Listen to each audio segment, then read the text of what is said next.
afternoon session of Lane County Board of Commissioners meeting for October 27th, 2020. I just want to remind folks that Commissioner Bozovich is out, and I am unsure if Commissioner Sorensen was able to log in. We've been having some technical difficulties this afternoon. I'm on the phone and I'm trying to get on the video. Very good. Okay, we've got 4 commissioners here, and our first item today is item 11A, the first reading and setting the second reading and public hearing, ordinance number 20-09, in the matter of amending Lane Code Chapter 15, roads, to clarify roadway requirements and terminology, align the code with current policies, and adopt certain notification standards for roads and properties served by roads. And with us is Becky Taylor, our Senior Transportation Planner. Welcome, Becky. Thank you, Chair Buck and Commissioners. I'm Becky Taylor. I'm a Senior Transportation Planner with Lane County, and my team available to answer questions if needed. We've got Sasha Vartanian, Lindsay Eichner, I think perhaps Amber Bell may be on the phone, I'm not sure, and Jim Cheney and Jennifer Paw. This item is a work session and first reading in preparation for a second reading and public hearing, which we are requesting to be time certain at 1:30 on November 10th. This item is a draft ordinance to amend Lane Code Chapter 15 roads. If approved by the board on November 10th, staff will also be presenting concurrent amendments to Lane Manual for consistency on November 10th. These are staff-initiated amendments led by Jennifer Paw of Road Maintenance, resulting from extensive history administering the code to resolve items that have been confusing to implement. A committee of Public Works staff from Land Management, Road Maintenance, and Engineering and Construction Services convened over several months to edit the code for customer clarity and to affirm the intent of specific code provisions. County Council has reviewed the proposed amendments to ensure compliance with applicable law and policy. The proposed amendments also include a new requirement as directed by the board to increase property owner awareness of obligations that have been in place for years about maintenance responsibilities on local access roads. In response to property owner complaints about not being aware of their responsibility to maintain local access roads, the proposed amendments include the requirement for all newly created local access roads to be accompanied by a recorded maintenance agreement. And to address previously created local access roads, Lane County will add information to the Regional Lane Information Database, or RLID, to identify properties with access on local access roads and explain the property owner's maintenance responsibilities. Generation of a title report would pull this information from RLID, which will help inform new and prospective property owners. In November, the Lane County Transportation Advisory Committee reviewed this proposed amendment package and recommended that staff identify amendments with potential financial implications. That analysis is included in your agenda packet, and it concludes that the financial implications are relative because there are associated benefits of value, such as increased safety, or costs that would otherwise be borne by the public. Staff presented the financial analysis in detail to the Lane County Planning Commission as part of their consideration of the proposed amendments, and following a public hearing on September 1st. No one testified at the hearing. We have provided public notice of the proposed amendment, and we have heard no objections from interested parties. So at this time, I'm not anticipating that you'll hear public comment on at the public hearing if you choose to set it today for November 10th. The Planning Commission, they recommended approval of this proposed amendment package. They also directed staff to verify the necessity of 2 amendments. One pertained to enabling the county to repair a road without having to upgrade the road to adopted standards. Upgrading roads to current standards is not a retroactive requirement, but instead it's triggered upon building a new road or rebuilding a road. Repairing a road is not considered a rebuild. Therefore, maintenance and preservation would not be required to upgrade a road which could be cost prohibitive in most cases. The other item that the Planning Commission requested staff to investigate was whether we could forego the noticing requirements proposed for the local access roads by instead relying exclusively on the automated system known as RLID. And staff subsequently confirmed that the RLID database does not provide notice in all scenarios. Therefore, the proposed code language for noticing is also necessary. The Planning Commission commended staff on the proposed amendments package for clarifying terminology and expectations to better serve our customers. One commissioner specifically noted how government is known for adding regulations, whereas this amendment package is efficiency-oriented and includes an amendment to omit an unnecessary requirement regarding facility permits for actions that do not generate additional traffic or otherwise have roadway implications. Staff realizes that more substantive amendments are needed to Chapter 15. However, the scope of this package is modernization of the code rather than making policy changes. Adhering to the scope is essential for ensuring appropriate outreach and input from affected stakeholders. Typically, code amendments are topic specific so that stakeholders can focus on reviewing essential content without being overwhelmed by a larger comprehensive amendment package. Therefore, staff is also building a list of topic-specific issues for consideration as future code amendments. Staff is here to answer any questions that the board may have about the proposed amendment package. Thank you.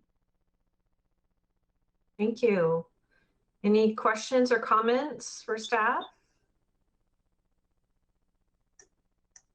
I'm not seeing any. All right, Commissioner Farr.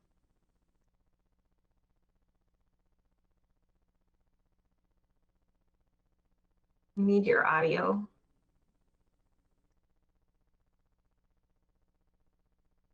There, is that unmuted? I'm in a bad signal. Just wanted to mention, maybe everybody knows this, but 3 years ago, Becky Taylor was named the Outstanding Public Servant for Lane County Governments by LCOG. Congratulations, Becky. Thank you, Commissioner Farr, and I appreciate how you point that out whenever I have the privilege of presenting to the board. And I just must say it's an honor to be a public servant for Lane County to improve the lives of everyone in Lane County. It's really my privilege. Thank you. Commissioner Burney. And Becky, I would like you to know that I have noticed every time you've presented to the board, Commissioner Farr has pointed that out. So I assume, and I was wondering, I was making a bet in my own mind whether that would occur again. So now I know the gravity of the award and the reverence with which he holds you. I think this is a great package. I reviewed it, and I echo the comment that you quoted from other commissioners in terms of the efficiency of what it seems that you've done in modernizing the code. Thank you very much. Thank you, Commissioner Burney. And I just also really want to emphasize that I'm the face of this amendment package, but really all of the heavy lifting was done by the other staff that I mentioned in the introduction, and in particular, Jennifer Pa really took the initiative to take this project on. Any other questions or comments for staff? If not, I'd entertain a motion to approve the first reading and set the second reading and public hearing for ordinance 20-09 for November 10th, 2020 at a 1:30 p.m. time certain. I will make them. Well, Commissioner Farr, would you like to make this motion?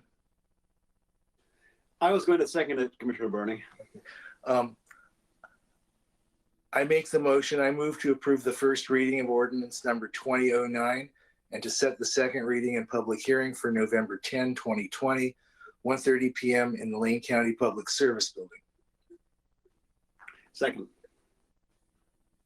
All righty. Motion moved by Commissioner Burney, second by Commissioner Farr. Any discussion? Commissioner Sorensen. Thank you very much, and I really appreciate the work that's gone into this, and hopefully it'll help straighten this out in the future. Thank you. Any other discussion?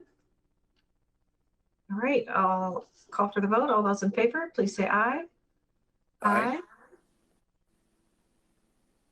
All those opposed, say nay. Motion passes unanimously, 4-0 with Commissioner Bose excused.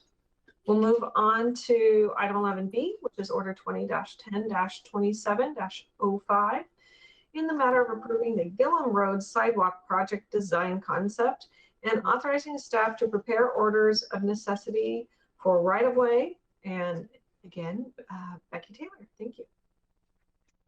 Thank you, Chair Buck and Commissioners. This item is a board order to approve the design concept for the Gillam Road Sidewalk project and to enable the next steps of the design process by also authorizing staff to prepare orders of necessity for right-of-way. This project was referenced at the board meeting on October 21st, establishing the right-of-way as a county road. At that public hearing, you heard testimony requesting additional information about property impacts, and your approval of today's board order will enable staff to continue to develop the project and provide the details requested by property owners. This project is in Commissioner Farr's district. Commissioner Farr has championed improvements on Gillam Road, and the Northeast neighbors have been advocating for these improvements for years. Funding for this project was made possible by the Central Lane Metropolitan Planning Organization, or MPO.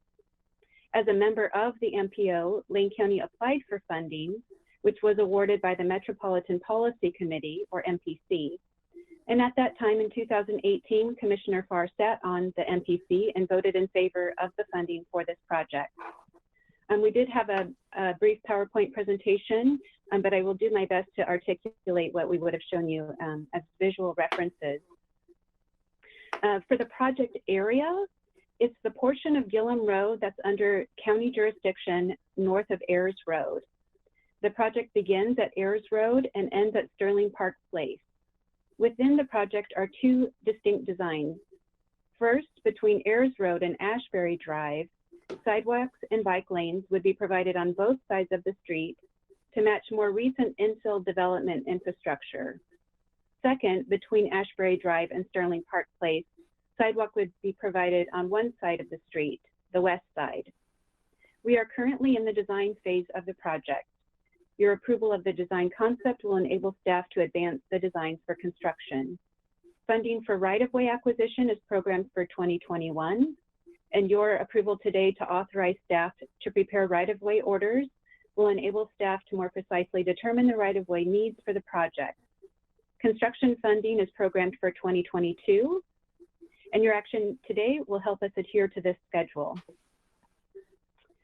The portion of Gillam Road that's north of Ayers Road and south of Ashbury currently has a bike lane on the east side, but not on the west. This project would provide the missing bike lane on the west side.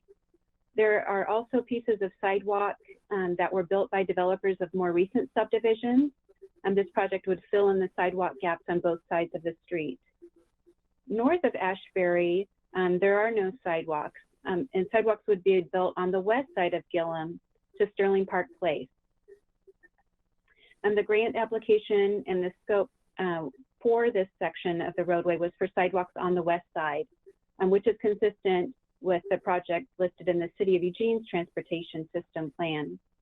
And constructing sidewalks on the east side of the road would have more property impacts. This phase of the design process has been focused on public participation to educate the community about the design concept. There is a lot of community support for this project. Included in your agenda packet as Appendix B to the design concept report are written comments from 50 people, and all but one are in support of the project and design concept before you today. Additionally, you'll recall Jay Blume, County Surveyor, introduced additional public comment at the October 21st public hearing. That testimony was opposed to the project because it does not extend it northward beyond Sterling Park Place. Several people commented during the public involvement process that they wish we could do more if more funding were available. And this project has been characterized by some community members as getting us closer to the goal, but not there completely. And this is a consistent issue in our work, with there being much more transportation improvement need than there is available funding. Board approval of the design concept is required by Lane Manual 15580. The report included in the agenda packet demonstrates compliance with these requirements. Approval of the design concept enables staff to advance the designs to the detail necessary for construction.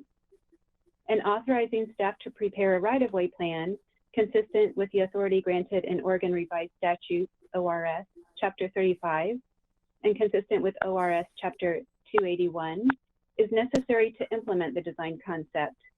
Authorizing staff to acquire right-of-way necessary to enable staff to start negotiating with affected property owners.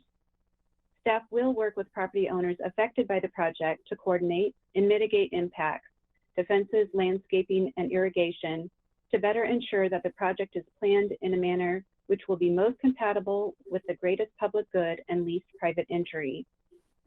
Staff will return to the board with an order of necessity to acquire needed property rights. The grant funding for this project enables the project to be constructed without assessing abutting properties. Approval of the board order before you today will enable the project to stay on schedule with right-of-way in 2021 and construction in 2022. And unless you have any questions, that completes my staff presentation, and alternative motions for your action today is provided in your agenda packet. Thank you. It looks like we have the ability to switch presenters to present slides if you would still like to do that for this item or for the next item. I'll go to Commissioner Farr next, and we can discuss if we want to see some slides. Thank you, Chair Buck. And Becky Taylor has characterized very accurately the process that brought us to this point. It's been a long haul, and it seems to me, and I can say this, you don't even have to nod your head or smile or anything, Becky, but in many ways, without the cooperation of the city of Eugene, we're in response to city development even beyond Sterling, and we still are going to have kids going to Gillam Elementary School who don't have the ability to walk down a sidewalk if they choose to go down the road once this project is complete. But everybody in the neighborhood group is very, very happy with it, including some of the most vocal people who are in that group. So Becky Taylor and Sasha Bartamian, thank you for bringing me up to date very accurately. I think it's about 5 weeks ago now that we talked about this final concept design. So once again, been a long time coming, but a lot more kids are going to be able to get to Gillam Elementary School a lot safer than they have been in the past as the city develops beyond its existing urban zone. Thank you very much. Any other questions or comments for staff on this item? I don't see Chair Buck, any. I'd like to make a motion. Yes, Commissioner Farr. Thank you. Chair Buck, I move approval of Order 20-10-27-05 in the matter of approving the Gillam Road Sidewalk Project design concept and authorizing staff to prepare orders of necessity for right-of-way. Second. Moved by Commissioner Farr, second by Commissioner Sorensen. Any discussion? I don't see any. Commissioner Bernie. This isn't directly germane, so I apologize, and forgive my naivete. So this one municipality, the city of Eugene, is allowing developments, but because it's outside of their something, the county has to pick up the tab for putting sidewalks in for the safety of children that are only unsafe because they're in housing that the city of Eugene approved. I mean, is there a commingling of jurisdiction here that isn't entirely rational, or do I have it wrong, Becky? If I may attempt to answer that, Chair Buck, Commissioner Bernie, it's very complicated, and I think the genesis is Oregon's land use laws that are really designed to favor supporting the construction of housing. There are federal requirements for making constitutional findings anytime government makes exactions of development. I believe that the city of Eugene attempts to require developers to build improvements along their property frontages, but it doesn't always happen. I don't know that that policy has been applied consistently, and I really can't explain, and I don't feel it's my position to try to defend the city of Eugene, but just to provide some context about there are some legal parameters that influence what we're seeing.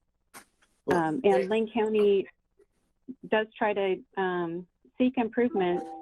We're a referral recipient when development happens in City of Eugene, but the City of Eugene has land use jurisdiction within their urban growth boundary. Thank you for clarification. It was not meant to be critical of any municipality. I was just interested in the interplay, but that's irrelevant to the point at hand, and I support the motion. Thank you. Any other discussion? I don't see any, so I'll call for the vote. All those in favor, please say aye. Aye. Aye.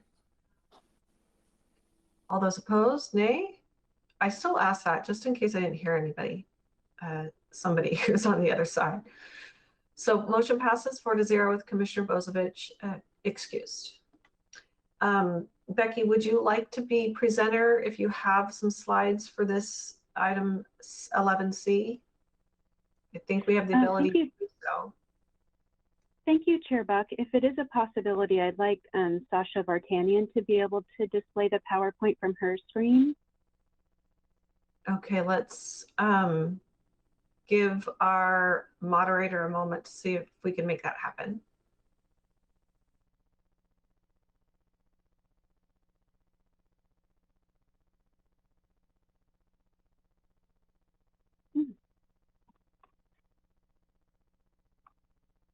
Okay. Is that what you intended to have us see? Yes, wonderful. Thank you. All right, go ahead. Well, let me introduce this first, and then you can start. So officially, we are on item 11C, Order 20-10-27-06, in the matter of approving the North Park Avenue Sidewalk and Maxwell Road Crosswalk project design concept, and authorizing staff to prepare orders of necessity for right-of-way. All right, Becky, are you ready? Thank you, Chair Buck and Commissioners. This item is a board order to approve a design concept for the North Park Avenue Sidewalk and Maxwell Road Crosswalk project, and to enable the next steps of the design process by also authorizing staff to prepare orders of necessity for right-of-way. This project is also in Commissioner Farr's district. Funding for this project was made possible by the Central Lane Metropolitan Planning Organization, MPO. As a member of the MPO, Lane County applied for this funding, which was awarded by the Metropolitan Policy Committee, MPC. At that time, in 2018, Commissioner Farr sat on the MPC and voted in favor of the funding for this project. We have a brief PowerPoint presentation to provide some visual references for the project. So I'll ask Sasha to show the next slide of the project area, which is in the River Road area at the intersection of Maxwell Road and North Park Avenue. The project proposes to improve the safety of the existing crosswalk and then to construct a sidewalk along the east side of North Park Avenue from Maxwell Road to Howard Avenue. Howard Elementary School and Colin Kelly Middle School are located at the southeast corner of North Park Avenue and Howard Avenue. This project was requested by students, parents, and faculty of the schools. We are currently in the design phase of the project. Your approval of the design concept will enable staff to advance the design for construction. We believe the improvements will fit within the existing right-of-way, but we anticipate needing to acquire temporary construction easements. Your approval today to authorize staff to prepare right-of-way orders will enable staff to more precisely determine the right-of-way needs for the project. Construction funding is programmed for 2021. Your action today will help us adhere to this schedule. Next slide, please. This is the intersection of North Park Avenue and Maxwell Road. As you can see, there is an existing crosswalk marked on the pavement on Howard Avenue. No, I'm sorry, on Maxwell Road at the North Park Avenue intersection. There is a center turn lane in the crosswalk, which creates a longer crossing distance for pedestrians.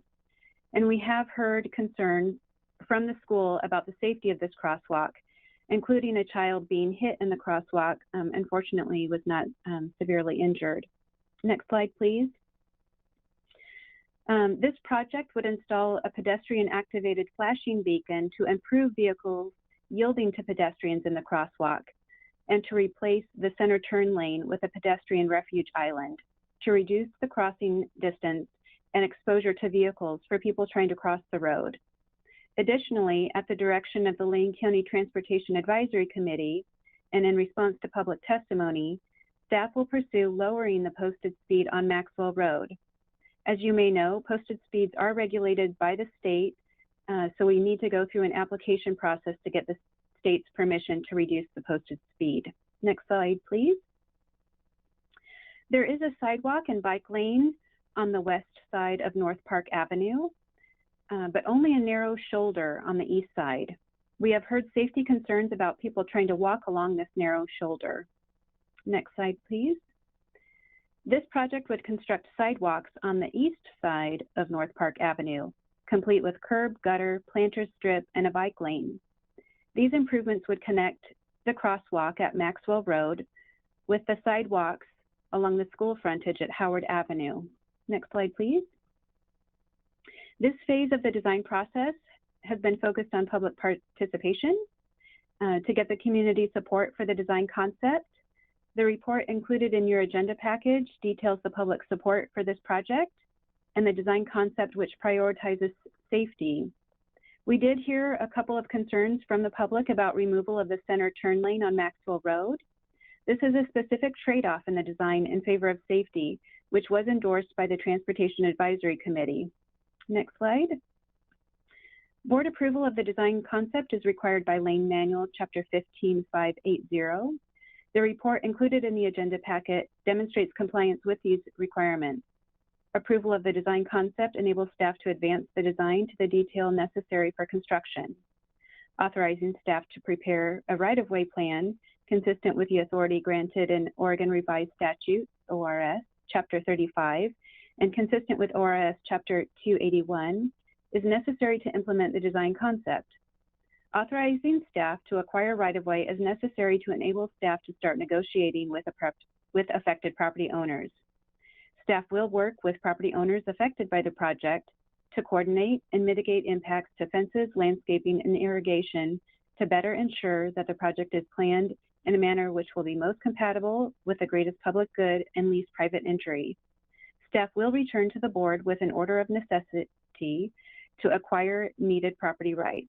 At this time, we foresee only needing to acquire temporary construction easements, but your approval today will help us verify those details.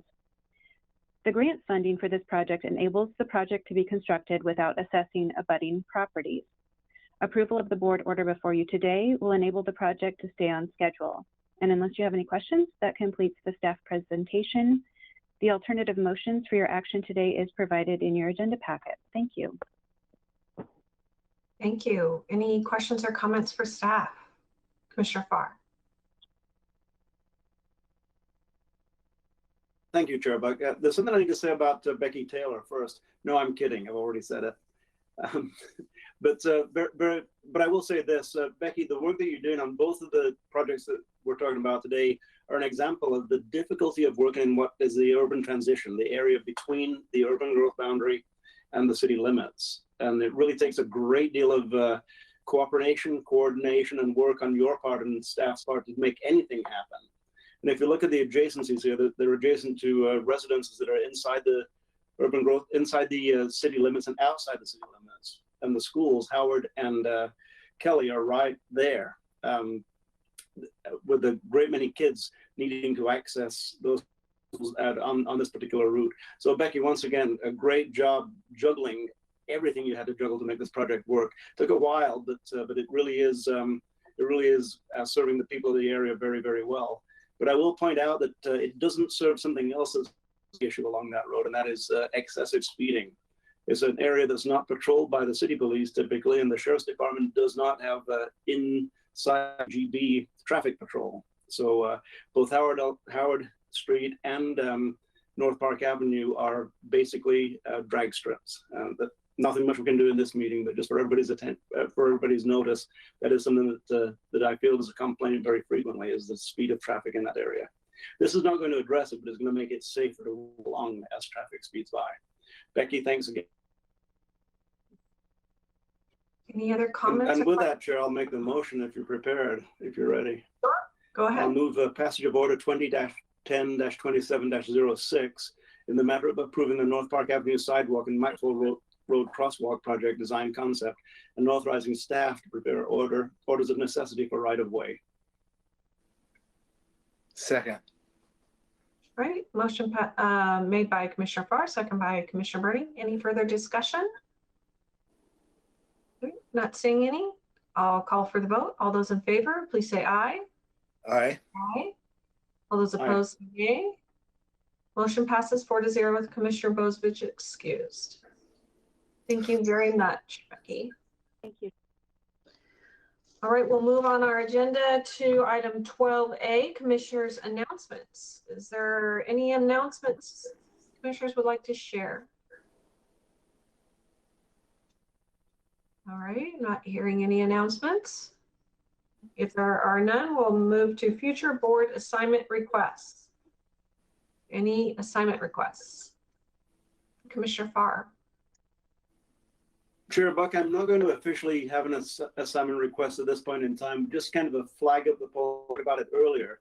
The element of the Sheriff's Department inside of the jail in particular that works with behavioral health issues specifically, at some point, and there's no great urgency on this, I would love for the sheriff and staff to come forward and talk about the different things that are happening as far as working on mental health, behavioral health issues, and diversion. Once again, this is not a request right now, but it's something that will come at some point in the future. Thanks. Very good. Anything else by commissioners? All right, I don't hear any, so we'll go to a review of assignments. Mr. Mokryski. I didn't have any. Did I miss anything? I don't think so. Just and checking. again, I thank you. We all are. What about those 7 assignments we gave him before we started the meeting? I'm sorry. Doesn't count. And our staff thanks you, because and we really do appreciate that the board recognizes and supports the extensive work that all of our employees are doing. So appreciate that. And just a reminder again, Chair, you can, many of you are wearing your I voted stickers. So please go out and cast your ballot early. All right, there's no executive session for today that I'm aware of. Is there any other business for this afternoon? I don't see any or hear any. So our next meeting is Election Day, November 3rd. Until then, we are adjourned. Thank you.